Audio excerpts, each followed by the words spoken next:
Ansiedade, medo e estresse praticamente são a mesma coisa. E tem a ver com o mecanismo do nosso cérebro que foi projetado há muito tempo atrás e que já veio de fábrica, já veio no nosso DNA, para nos proteger, para fazer com que a gente sobrevivesse e para fazer com que a gente chegasse até aqui. Certamente, se não houvesse o mecanismo do medo, da ansiedade, do estresse, nós não teríamos sobrevivido para contar a história da nossa espécie e não estaríamos aqui. Com certeza, não estaríamos aqui.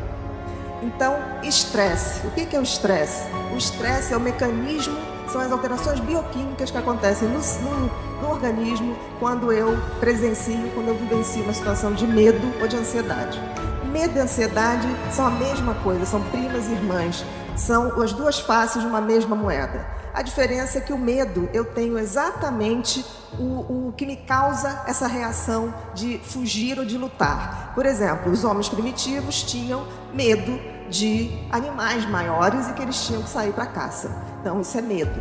Ansiedade já é um medo subjetivo, não é algo que eu diga, eu tenho medo disso. Por que isso ocorre? Porque esse mecanismo do medo, da ansiedade e do estresse está tão bem marcado no nosso cérebro, porque a gente tinha que sobreviver. E sobrevivemos. Um mecanismo absolutamente perfeito. Aí a gente vai perguntar agora, bom, e agora? Quais são os nossos medos? Qual é a nossa ansiedade no mundo moderno? Mudou. Provavelmente o homem primitivo jamais imaginou que a gente ia ter medo de atentado terrorista dentro de sala de aula, que a gente ia ter medo de sequestros, que a gente ia ter medo de autoestradas, que a gente morreria tanto pilotando ou dirigindo de forma inadequada carros. É óbvio que a gente vem evoluindo, mas o cérebro da gente ainda mantém esse circuito de sobrevivência, de alerta de perigo, praticamente igual. E o que mudou então? Porque vocês vão dizer assim, o homem primitivo, ele precisava caçar, ele precisava arrumar um lugar para se abrigar, ele precisava pegar um animal para pegar sua pele, para se vestir, ele precisava de muitas coisas. Hoje, praticamente, nós não temos gasto energético em sobrevivermos em termos de comida, em termos de abrigo, em termos de alimentação. E por que então que a gente vive adoecendo de tanto estresse, de tanto transtornos de ansiedade, como pânico, como toque, como ansiedade generalizada? O que aconteceu? Se o nosso mecanismo de alerta, que era tão preciso para quando éramos homens muito primitivos, lá no período paleolítico, neolítico, o que aconteceu se hoje a gente não tem tantas ameaças? Uma coisa aconteceu. O cérebro da gente ganhou um novo designer totalmente revolucionário. A gente tinha um cérebro, se a gente for lembrar dos macacos, com um lobo frontal, que é a testa, bem estreitinho. E hoje a gente tem um cérebro com uma testa um pouco mais alongada e o lobo frontal cresceu e cresceu muito, mas ele cresceu para dentro. Ele se curvou e entrou por dentro do nosso olho. E isso é fantástico. Esse lobo frontal, gente, é o lobo da inteligência. Antes ele era menor, a gente vivia muito mais instintivamente. A gente vivia de ver ou perceber perigos em todo lugar. A gente vivia em função dos nossos sentidos e dos nossos sentimentos. Com a evolução do lobo frontal, nós passamos a viver muito mais do nosso raciocínio, da nossa inteligência. Mas o que aconteceu? O cérebro mudou, mas parece que a gente é que não notou o que a gente tinha que fazer. Qual era o sentido da vida para um homem primitivo? Sobreviver. Qual é o sentido da vida do homem moderno? Ele tem toda a inteligência a seu favor. O grande problema é que a gente não sabe qual é o sentido da vida nem o propósito da vida. O sentido da vida, seja para quem for, para qualquer um de nós, é usar nossos talentos, nosso dom e fazer isso para sermos pessoas melhores para nós e para os outros também. E o propósito é compartilhar isso com o máximo de pessoas. Então, o propósito da nossa vida é dar sentido a ela. E nós não temos feito isso. Nós estamos vivendo exatamente como viviam nossos ancestrais. Tendo medo de tudo, querendo controlar tudo. Nós ganhamos inteligências, mas queremos controlar o mundo. Não vamos controlar o mundo.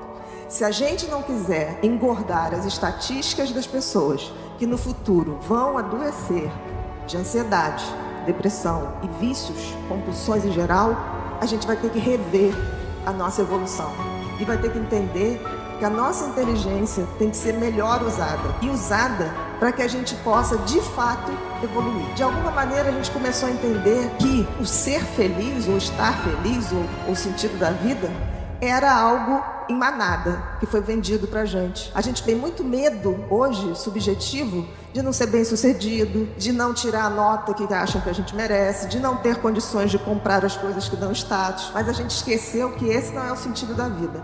Até porque, gente, qual é o sentido da vida, racionalmente falando? A gente nasce carequinha, sem dente e sem saber nada. Aí a gente leva anos aprendendo, crescendo o cabelo, trocando os dentinhos. E aí um belo dia a gente começa a envelhecer e perder isso tudo. A gente vai deixando os cabelos brancos, a gente vai perdendo o dente, a gente vai perdendo também o nosso conhecimento acumulado. Qual o sentido lógico disso? Nenhum sentido. E isso significa que, de forma totalmente burra, a gente continua acionando os mecanismos de medo e ansiedade quando éramos homens primitivos. O que nós temos que fazer se a gente não quiser adoecer de ansiedade? Existem outros circuitos, muitos outros circuitos dentro do cérebro.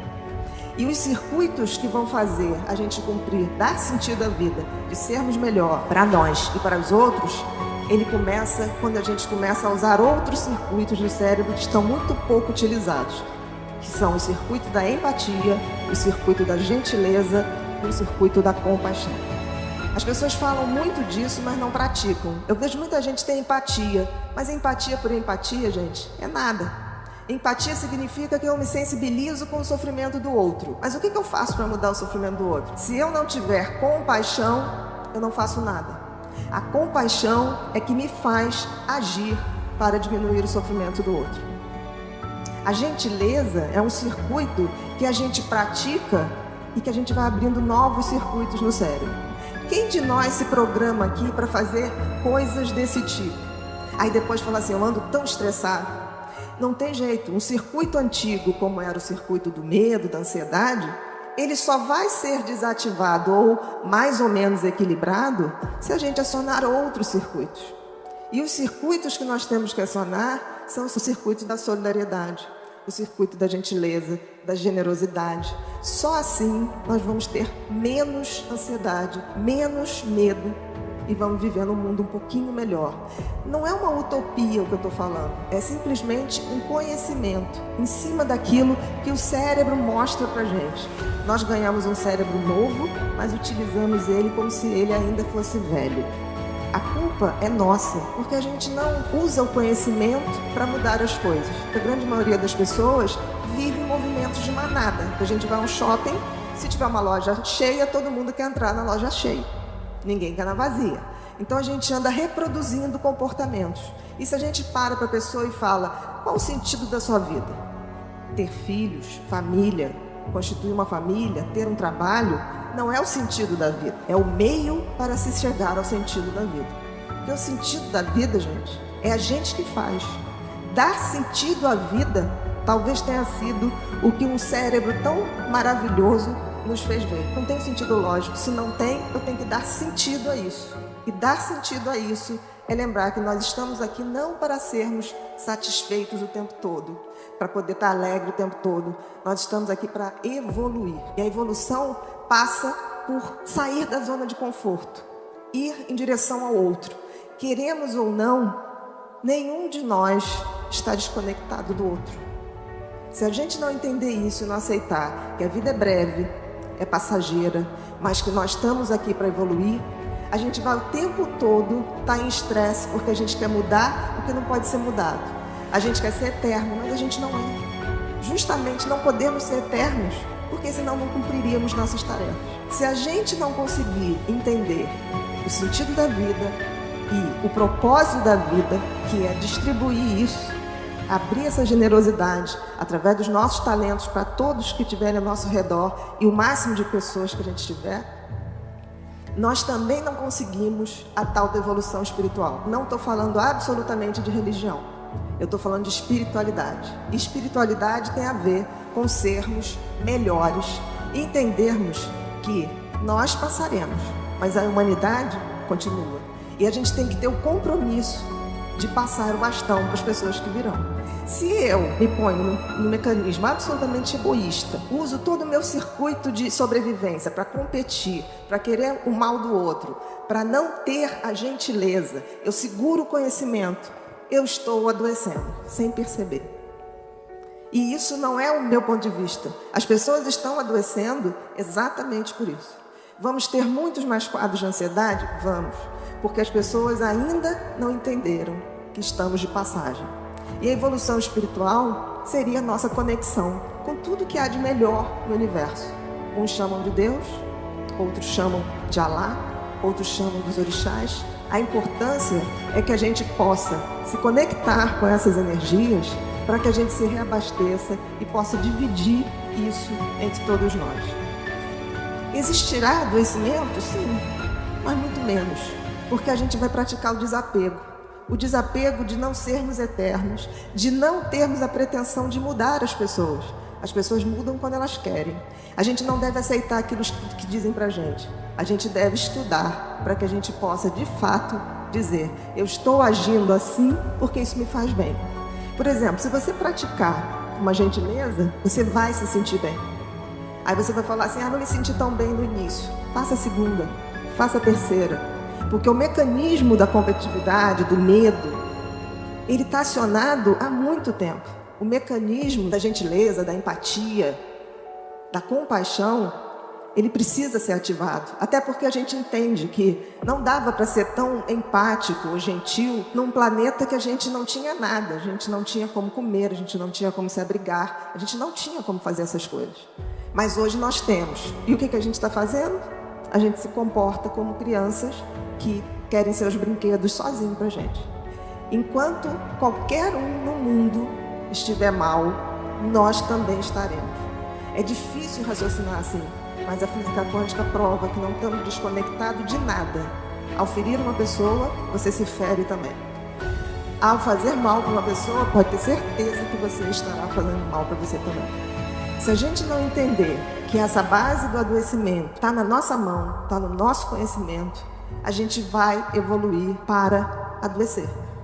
Eu nunca vi uma pessoa que esteja ciente do sentido da vida real, do propósito da vida real e que acredite na transcendência da vida, energeticamente falando, que pare para adoecer.